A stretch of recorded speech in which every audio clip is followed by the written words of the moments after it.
Assalamualaikum warahmatullahi wabarakatuh. Halo teman-teman semua. Perkenalkan, saya Agnes Karisya, mahasiswa dari Universitas Negeri Padang dengan jurusan Administrasi Pendidikan.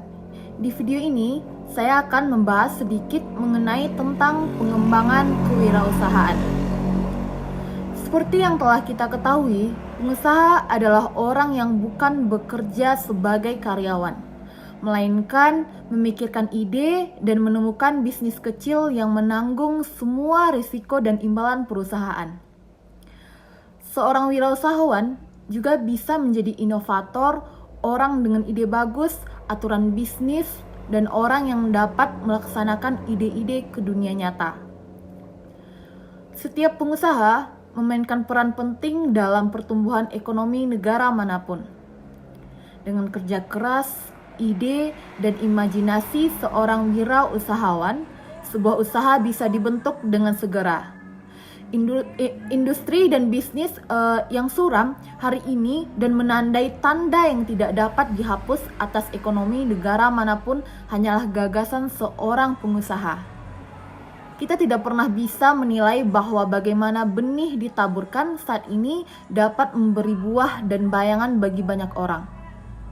Sama dengan kewirausahaan, ide kecil hari ini dapat menghasilkan inovasi yang mengubah permainan di esok hari. Pengusaha yang tanpa rasa takut dan bijaksana mengambil risiko startup untuk melakukan rencana mereka mendapatkan imbalan seperti ketenaran, laba, dan aliran modal yang baik. Tapi tidak setiap pengusaha bisa mencicipi buah kesuksesan yang manis. Kewirausahaan adalah suatu proses dalam mengerjakan sesuatu yang baru dan sesuatu yang berbeda, yang bermanfaat dan memberi nilai lebih. Kewirausahaan juga diartikan sebagai usaha menciptakan nilai tambah dengan jalan mengkombinasikan sumber-sumber melalui cara-cara baru dan berbeda untuk memenangkan persaingan. Karena kewirausahaan mempelajari tentang nilai, kemampuan, dan perilaku seseorang dalam berkreasi dan berinovasi, maka objek studi kewirausahaan adalah kemampuan. Seorang wirausaha pasti punya visi dan misi yang jelas. Ciri-cirinya antara lain. Yang pertama, yaitu percaya diri. Kepercayaan diri akan mempengaruhi gagasan, karsa, inisiatif, kreativitas.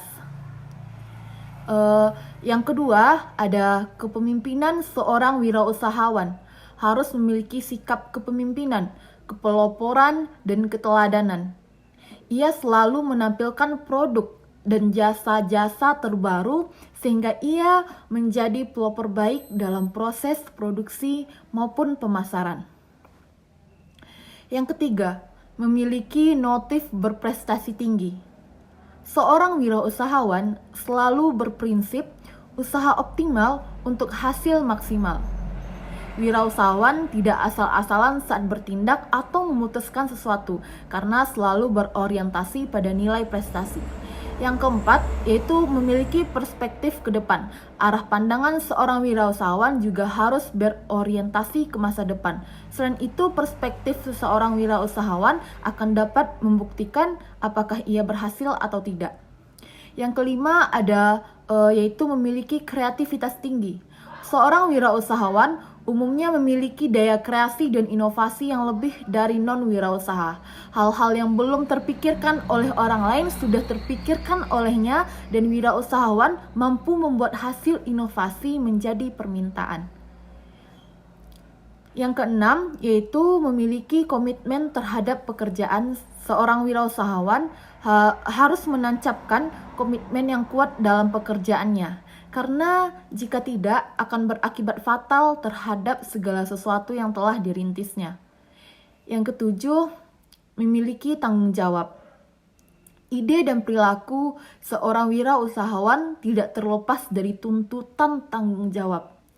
Indikator orang yang bertanggung jawab adalah berdisiplin, penuh komitmen, bersungguh-sungguh, jujur, dan konsisten.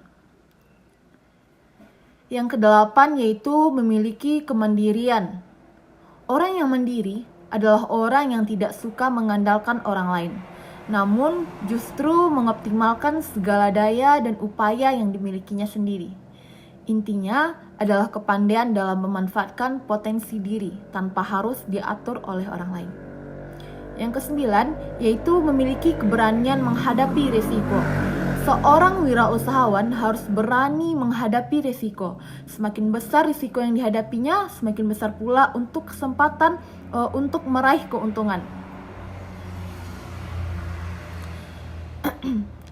Dari semua ciri wirausahawan yang saya sebutkan tadi, bukannya tidak ada salah satu dari diri Anda, tetapi kita bisa mempelajari atau kita perbaiki apa yang ada dalam diri kita. Kalau memang kita punya cita-cita menjadi wirausahawan yang sukses, maka semua ciri-ciri baik tadi harus kita miliki. Terus bagaimana cara atau strategi mendirikan usaha? Sangat banyak sekali sumber atau cara dalam mendirikan usaha.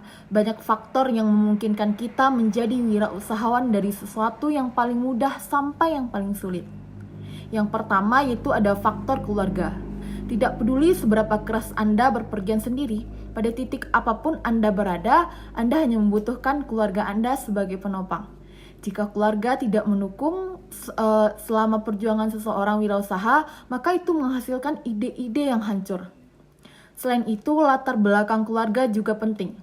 Seorang pengusaha dari keluarga bisnis akan siap mendukung ide startup, sementara keluarga layanan kelas menengah akan memikirkannya berulang kali. Yang kedua ada faktor ekonomi. Faktor ekonomi memainkan peran yang sangat vital dalam pertumbuhan ekonomi seorang pengusaha. Tidak peduli apa bagi setiap imajinasi untuk menjadi sebuah penemuan. Kita membutuhkan aliran modal. Setiap mesin atau peralatan yang Anda butuhkan, ini membutuhkan investasi pada awalnya. Jika seseorang tidak mendapatkan modal dari pemerintah atau sarana sendiri, maka gagasan seorang pengusaha tidak pernah mendapatkan bentuk. Yang ketiga, itu ada faktor sosial. Tidak mudah untuk tidak menjadi bagian dari ras masyarakat. Pengusaha datang dengan ide mereka yang berbeda, yang tidak selalu siap diterima oleh masyarakat. Jadi ada banyak faktor lain yang terkait dengan masyarakat yang penting seperti pendidikan, kesadaran, penelitian, dan kesiapan untuk menerima perubahan dan menjadi bagian yang sama. Selanjutnya ada faktor budaya. Ada banyak inovasi yang tidak didukung oleh front budaya suatu bangsa, dan itulah mengapa mereka tidak pernah bisa sukses. Ada banyak pengusaha yang harus mengambil giliran lain untuk menyesuaikan etika budaya bersama dengan keuntungan. Selanjutnya yaitu ada ketersediaan sumber daya.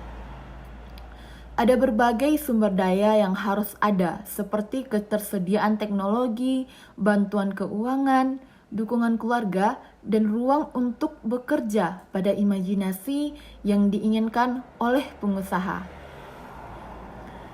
Jika secara profesional, minimal ada 3 cara mendirikan usaha. Ada 3 cara yang dapat dilakukan untuk memulai suatu usaha atau memasuki dunia usaha. Yaitu yang pertama, merintis usaha baru atau starting. Yaitu membentuk dan mendirikan usaha baru dengan menggunakan modal, organisasi, dan manajemen yang dirancang sendiri. Ada 3 bentuk usaha baru yang dapat dirintis. Yang pertama, perusahaan milik sendiri, yaitu bentuk usaha yang dimiliki dan dikelola sendiri oleh seseorang. Yang kedua, yaitu persekutuan, yaitu suatu kesamaan 2 orang atau lebih yang secara bersama-sama menjalankan usaha secara bersama. Dan yang ketiga, perusahaan berbadan hukum, yaitu perusahaan yang didirikan atas dasar badan hukum dengan modal saham-saham. Yang kedua yaitu membeli perusahaan orang lain atau buying, yaitu dengan membeli perusahaan yang telah didirikan atau dirintis dan diorganisir oleh orang lain dengan nama goodwill dan organisasi usaha yang sudah ada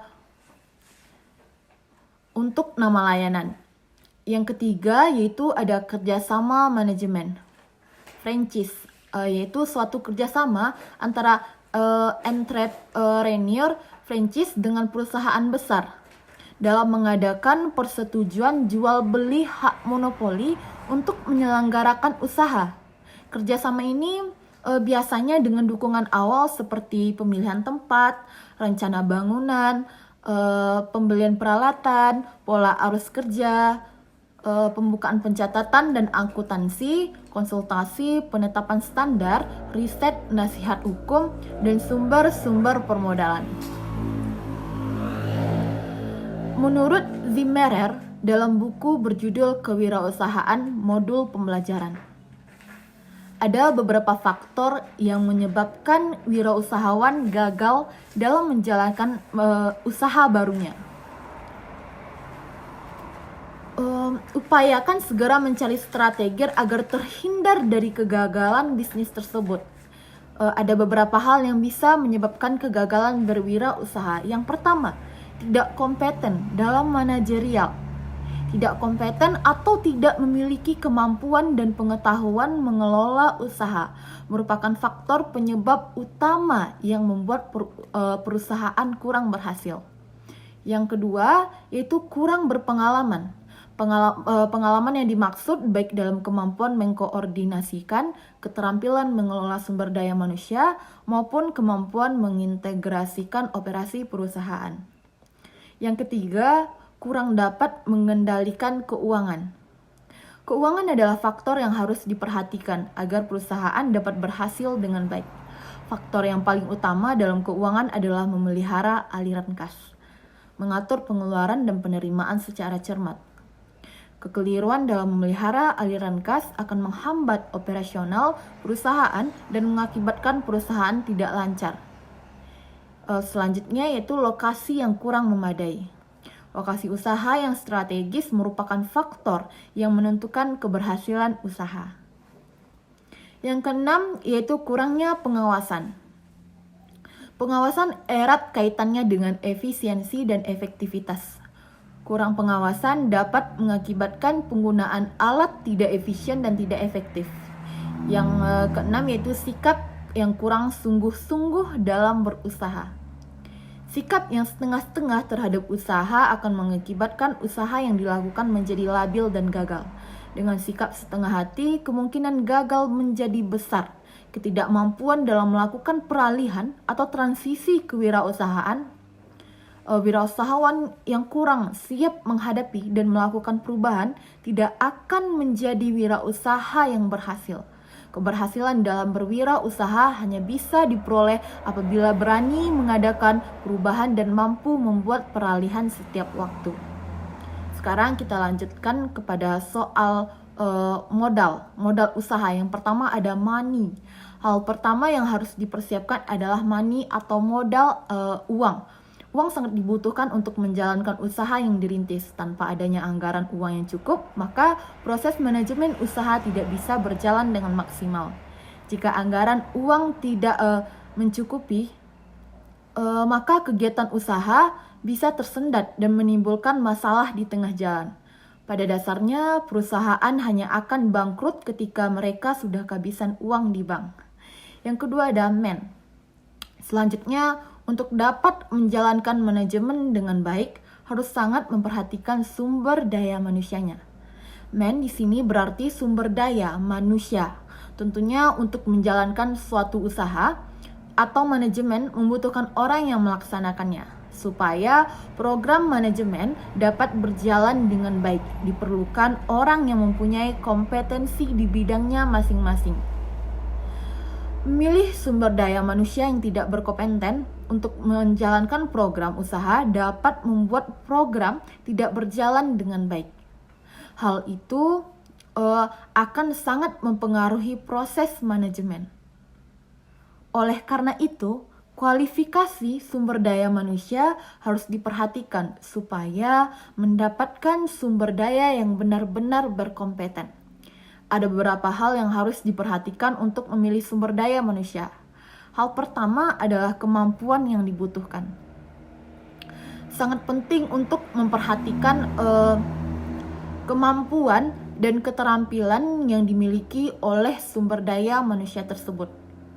Lalu hal kedua adalah posisi yang dibutuhkan. Untuk mengisi posisi tersebutnya tentu harus mencari sumber daya manusia yang mempunyai keterampilan di bidang posisi tersebut. Dan yang terakhir adalah jumlah sumber daya yang dibutuhkan. Sumber daya manusia yang direkrut harus dengan kebutuhan. Jangan sampai jumlah sumber daya yang direkrut kurang dari kebutuhan. Yang ketiga modal usahanya yaitu mesin. Mesin sangat penting untuk menjalankan kegiatan usaha.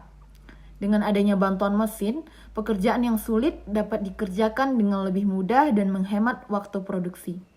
Seiring dengan perkembangan teknologi, sudah banyak mesin yang modern dan disesuaikan dengan kegiatan produksi yang dibutuhkan. Selain itu, dengan menggunakan bantuan mesin, hasil produksi juga akan lebih detail dan rapi. Tingkat kesalahan yang dilakukan juga akan jauh lebih kecil dibandingkan ketika dilakukan oleh manusia. Yang keempat yaitu material. Material adalah bahan produksi yang dibutuhkan. Untuk membuat suatu produk tentunya membutuhkan bahan baku. Material atau bahan baku yang dibutuhkan juga harus diperhatikan. Bahan baku yang berkualitas dapat menghasilkan produk yang juga berkualitas. Tanpa adanya bahan baku yang berkualitas, maka tidak dapat menghasilkan produk yang bernilai tinggi. Produk yang memiliki kualitas buruk tidak mempunyai daya jual yang bagus. Hal ini dapat menimbulkan kerugian pada manajemen usaha. Baik, selanjutnya ada 4 hal yang harus diperhatikan dalam memperoleh modal usaha. Yang pertama, tujuan perusahaan. Yang kedua, ada masa pengembalian modal. Dan yang ketiga, biaya yang akan dikeluarkan. Yang terakhir yaitu estimasi keuntungan. Kita masuk pada pengertian modal usaha. Menurut Kamus Besar Bahasa Indonesia dalam Listiawan Ardi Nugraha, modal usaha adalah uang yang dipakai sebagai pokok atau induk untuk berdagang, melepas uang dan sebagainya yang dapat dipergunakan untuk menghasilkan sesuatu yang menambah kekayaan. Modal dalam pengertian ini dapat diinterpretasikan sebagai sejumlah uang yang digunakan dalam menjalankan kegiatan-kegiatan bisnis. Banyak kalangan yang memandang bahwa modal uang bukanlah segala-galanya dalam sebuah bisnis. Namun, uang dalam sebuah usaha yang sangat diperlukan. Yang menjadi persoalan di sini bukanlah penting tidaknya modal, karena keberadaannya memang sangat diperlukan. Akan tetapi, bagaimana mengelola modal secara optimal sehingga bisa yang dijalankan dapat berjalan dengan lancar. Modal sendiri menurut Mardiatmo, dia mengatakan bahwa modal sendiri adalah modal yang diperoleh dari pemilik usaha itu sendiri. Modal sendiri terdiri dari tabungan, sumbangan, hibah, saudara, dan lain-lain sebagainya. Kelebihan modal sendiri adalah yang pertama, tidak ada biaya seperti biaya bunga atau biaya administrasi sehingga tidak menjadi beban perusahaan. Yang kedua, tidak tergantung pada pihak lain. Artinya, perolehan dana diperoleh dari setoran pemilik modal. Dan yang ketiga, tidak memerlukan persyaratan yang rumit dan memakan waktu yang relatif lama. Yang keempat, tidak ada keharusan pengembalian modal. Artinya, modal yang ditanamkan pemilik akan tertanam lama dan tidak ada masalah seandainya pemilik modal mau mengalihkan ke pihak lain. Sedangkan kekurangannya adalah yang pertama, jumlahnya terbatas. Artinya untuk memperoleh dalam jumlah tertentu sangat tergantung dari pemilik dan jumlahnya relatif terbatas. Yang kedua, perolehan modal sendiri dalam jumlah tertentu dari calon pemilik baru atau calon pemegang saham baru sulit karena mereka akan mempertimbangkan kinerja dan prospek usahanya. Yang ketiga, yaitu kurang motivasi pemilik. Artinya, pemilik usaha yang menggunakan modal sendiri, motivasi usahanya lebih rendah dibandingkan dengan menggunakan modal asing. Baiklah, mungkin hanya itu sedikit mengenai materi tentang saya yang bisa saya sampaikan. Jika ada kata-kata yang salah, mohon dimaafkan. Assalamualaikum warahmatullahi wabarakatuh.